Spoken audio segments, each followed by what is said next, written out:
Hey guys, just in time here. So I think we finally had our October surprise, and I think Hurricane Sandy may have just turned the election for Obama.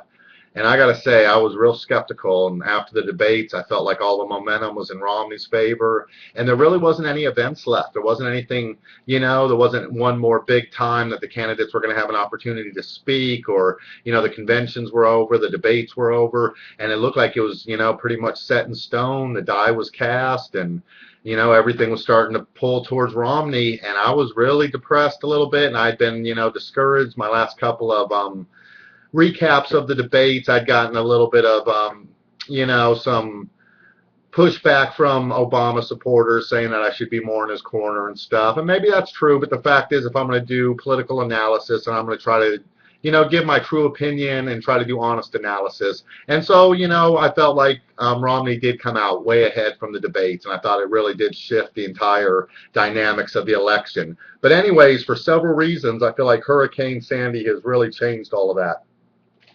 One of the biggest ones was just the image that you got on television for the first couple of days with Chris Christie, the New Jersey governor, and basically him just praising Obama. He'd been one of the biggest critics. He was the keynote speaker at the Republican convention. So for him to come out and just be praising Obama and saying how great he's handled this and what a great leader he's been during this whole, disaster, it really, I think, just had a big impact. And then he refused to cater to Fox News and say that he was going to meet with Romney or have anything. When they asked him about Romney coming out, he said, I could care less and I got things to do.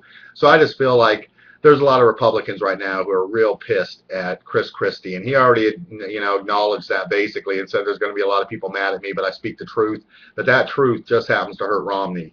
So another truth that hurts Romney is how important disaster relief and FEMA are right now, and the fact that he said he would either cut funding or just basically get rid of FEMA altogether, and in his words, put it back to the states, whatever the hell that means. So what, you're going to split up all of the FEMA resources to 50 states, and then when the disaster hits, each state's on its own, or do the other 49 states pitch in to help the one state? And I mean, the whole thing's just ridiculous, and it shows exactly why you need to have a federal program like that to help people when you have huge disasters. One of the last things, too, is climate change. Finally people are just seeing the fact that, yes, things are changing. The climate has changed. Hurricanes are no longer hitting Texas or Florida. Now they're coming up the East Coast. The weather patterns, the hottest summer on record. Now we're already heading into the coldest winter on record. So seeing these extreme weather changes. And it's just, again, the people who've been denying it for years, and the Republicans and the people that Romney was catering to during the entire primary season, now they just all look stupid again. And it's not even like, hooray, the Democrats were right, and look at this climate change. It's just obvious, and it's just people denying the obvious for political advantage. So anyways, I think right now it's just emphasizing that point. It's coming back to bite him in the ass, and he's got to live with it. And then, of course, he's also the odd man out, and Obama's important right now and what he's doing, and that's the point Chris Christie was making. And what Romney has to say is not important right now. And when the disaster really hits and you really need somebody of action, there's Obama doing a great job. So anyways, that's my opinion. My thoughts and prayers still go out to everybody on the East Coast and, getting everything back together.